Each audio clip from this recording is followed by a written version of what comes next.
Assalamualaikum warahmatullahi wabarakatuh. Hai anak-anak. Kali ini kita masih kembali di pembelajaran biologi bersama Ibu Ivi yang hari ini akan membahas mengenai sistem syaraf, masih sistem syaraf tetapi kali ini dengan topik sistem syaraf tepi. Sebelum belajar atau sebelum menonton video pembelajaran ini, alangkah baiknya kita berdoa atau mari kita membaca basmalah bersama-sama. Bismillahirrahmanirrahim. Oke, kita masuk ke pembelajaran sistem syaraf tepi. Nah, sistem syaraf tepi ini merupakan jaringan syaraf yang berada di luar otak dan di luar medula spinalis. Sistem syaraf tepi terdiri dari dua, yang pertama syaraf kranial dan yang kedua syaraf spinal. Syaraf kranial ini ada 12 pasang, sedangkan syaraf spinal ada 31 pasang. Nah, sistem syaraf tepi terdapat ganglion, yaitu struktur lonjong yang mengandung badan sel neuron dan sel glia yang ditunjang oleh jaringan ikat. Oke, kita akan masuk ke pembahasan yang pertama, yaitu mengenai syaraf kranial. Sudah disinggung tadi, syaraf kranial terdapat 12 pasang. Nah, apa saja sih 12 pasang di syaraf kranial ini? Nah, berikut ada gambar. Di luar otak ini ada syaraf-syaraf. Yang pertama ada syaraf olfaktori, kemudian ada syaraf optik, ada okulomotor, ada koklear, ada trigeminal, ada abdusen, fasial, vestibulokoklear, glosopharyngeal, hipoglosa, vagus, dan yang terakhir aksesoris kranial. Nah, ini merupakan 12 syaraf atau 12 pasang syaraf kranial yang ada di luar otak. Syaraf kranial ini asalnya dari otak. Maksudnya asal dari otak itu informasi impulsnya berhubungan dengan otak. Nah, ini terdapat 12 pasang. Ini merupakan gambaran-gambarannya seperti ini. Ini ada sepasang, kemudian ini sepasang, ini juga ada sepasang, dan sisanya juga. Apa saja syaraf 12 ini? Nah, ada ke-12 pasang syaraf yang ada pada syaraf kranial, kemudian beserta fungsi-fungsinya. Di syaraf kranial ini terdiri dari syaraf sensorik dan syaraf motorik. Hanya ada 3 dari syaraf kranial yang hanya mengandung syaraf sensor, yaitu olfaktori, optik, dan vestibulokoklear. Nah, mari kita sebutkan apa saja fungsinya. Yang pertama, syaraf olfaktori ini fungsinya untuk persepsi indera penciuman.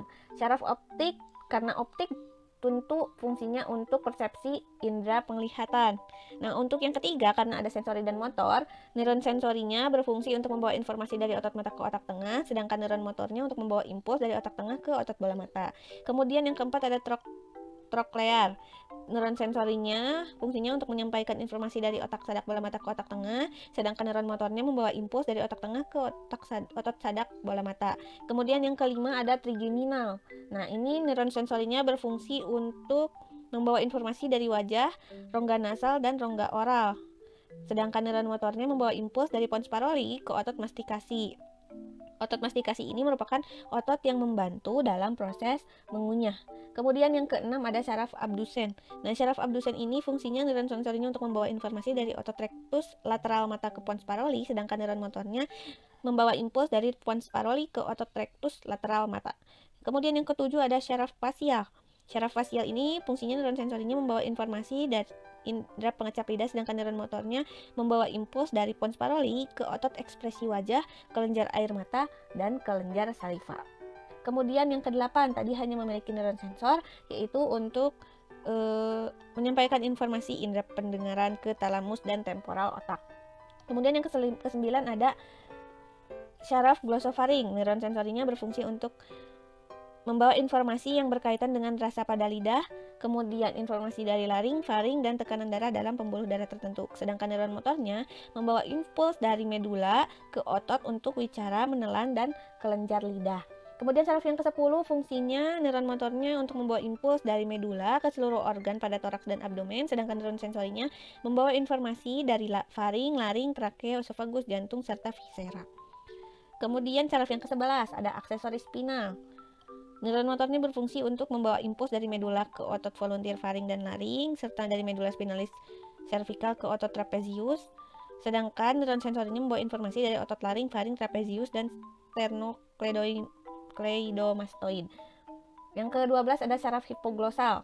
Fungsinya yaitu neuron motornya membawa impuls dari medula ke otot lidah, dan neuron sensorinya membawa informasi dari spindle otot lidah. Nah, selanjutnya ada syaraf spinal yang terdiri dari 31 pasang syaraf yang muncul dari segmen-segmen medula spinalis dan diberi nama sesuai nama ruas tulang belakang. Nah, syaraf-syaraf dari syaraf spinal ini ada 31 pasang yang terdiri dari 8 pasang syaraf cervix atau syaraf leher. Kemudian ada 12 pasang syaraf toraks atau syaraf punggung. Kemudian ada 5 pasang syaraf lumbar atau syaraf pinggang. Kemudian ada 5 pasang syaraf pinggul atau syaraf cakrum. Dan yang terakhir ada 1 pasang syaraf coccyx atau syaraf ekor. Fungsi dari syaraf spinal ini adalah mempersyarafi otot leher dan bahu, kulit kepala, dada, dinding abdomen, paha, genitalia luar, panggul, bokong, dan kaki. Berdasarkan arah impuls, sistem syaraf tepi dibagi menjadi divisi aferen dan divisi eferen. Ada A, ada E. Untuk aferen fungsinya membawa informasi dari reseptor ke sistem syaraf pusat. Sedangkan divisi eferen fungsinya membawa instruksi dari sistem syaraf pusat ke organ efektor. Nah, sistem syaraf eferen ini dibagi lagi menjadi 2. Ada sistem syaraf somatik dan syaraf otonom. Nah, sistem syaraf otonom dibagi kembali menjadi 2, yaitu ada syaraf simpatis dan parasimpatis. Nah, langsung akan kita masuk ke syaraf simpatis dan syaraf parasimpatis. Nah, syaraf simpatis ini perlu diketahui yaitu tugasnya mendorong respon-respon yang mempersiapkan tubuh untuk beraktivitas fisik berat dalam situasi darurat atau stres yang disebut respons lawan atau respons lari. Nah, contohnya ketika jantung berdenyut lebih cepat dan kuat, kemudian tekanan darah meningkat, saluran nafas membuka lebar, kemudian glikogen dan simpanan lemak diuraikan untuk menghasilkan energi dan keringat meningkat. Nah, jadi syaraf simpatis ini tugasnya yaitu mendorong respon yang mempersiapkan tubuh untuk beraktivitas fisik berat. Ketika kita beraktivitas fisik berat, maka otomatis tekanan darah atau denyut jantung ini akan berkontraksi atau bekerja. Kemudian apalagi ini menstimulasi glukosa, ya kan, simpanan glukosa dan lemak untuk menghasilkan energi. Kemudian mengsekresi juga epinefrin dan non-epinefrin dari ginjal. Nah, ini aktivitas yang berat. Kemudian kontraksi rektum juga. Nah, ini distimulasi atau didorong oleh syaraf simpatis. Nah, ketika organ-organ yang berat ini bekerja, maka organ-organ yang lain yang membutuhkan kerjanya santai atau kerjanya lambat, maka akan berelaksasi atau sedang berelaksasi seperti paru-paru berelaksasi, kemudian pencernaan juga sedang berelaksasi.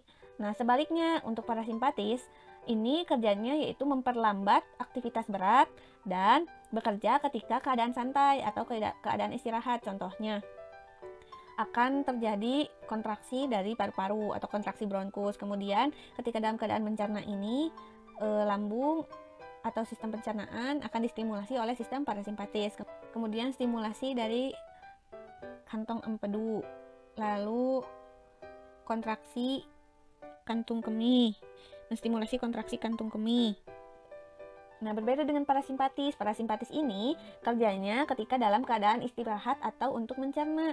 Nah, parasimpatis ini kan antagonis atau berlawanan dengan syaraf simpatis. Sehingga ketika tadi ada organ-organ yang sedang bekerja cepat atau bekerja darurat, bekerja berat oleh oleh syaraf simpatis, kemudian akan diperlambat oleh syaraf parasimpatis. Dan ketika keadaan istirahat dan untuk keadaan mencerna makanan, maka parasimpatis ini yang akan bekerja atau mendorong keadaan tersebut. Misalkan ketika istirahat, kontraksi pupil ini akan berkontraksi merangsang cahaya, kemudian akan menstimulasi kelenjar saliva karena untuk pencernaan, untuk mencerna makanan. Kemudian ada kontraksi dari bronkus atau bernafas. Nah, ini sedang karena keadaan kita sedang santai atau beristirahat. Kemudian ada menstimulasi untuk saluran pencernaan, stimulasi kantong empedu dan stimulasi kandung kemih, kontraksi. Nah, ketika tadi di syaraf simpatis ini rektum berkontraksi atau bekerja, maka di syaraf parasimpatis rektum ini akan berelaksasi karena tadi sudah diperlambat dan keadaan-keadaan yang lain bekerja. Seperti itu. Jadi perbedaannya, syaraf simpatis ini ketika pekerjaan berat maka akan didorong oleh syaraf simpatis.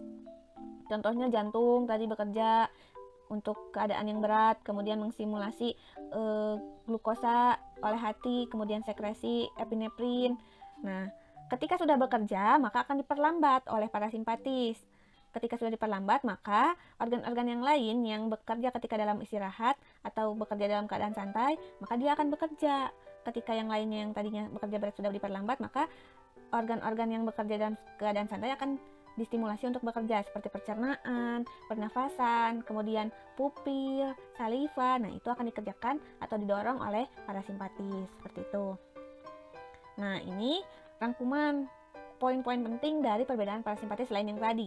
Asal seratnya, saraf simpatis ini berasal dari bagian toraks dan lumbar medula spinalis, sedangkan parasimpatis berasal dari area kranium, berasal dari daerah kepala dan sakrum. Atau kemudian, nah maksudnya asal serat ini dari mana?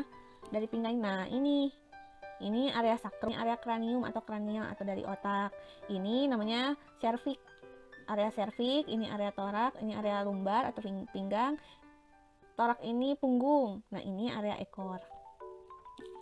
Jadi tadi parasimpatis berasal dari kranium atau kepala dan sakrum. Kemudian simpatis ini berasal dari torak atau punggung, kemudian dari lumbar, medula spinalis. Sedangkan ukuran serat praganglion, ukuran seratnya kalau simpatis pendek, sedangkan parasimpatis panjang.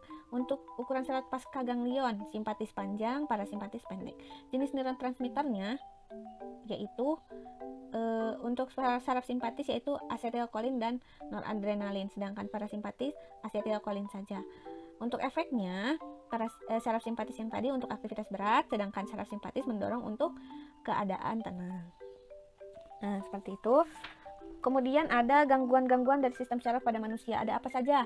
Ada meningitis, kemudian ensefalitis, ada neuritis, kemudian ada rasa bala atau kebas dan kesemutan, lalu ada epilepsi, ada Alzheimer, dan ada geger otak.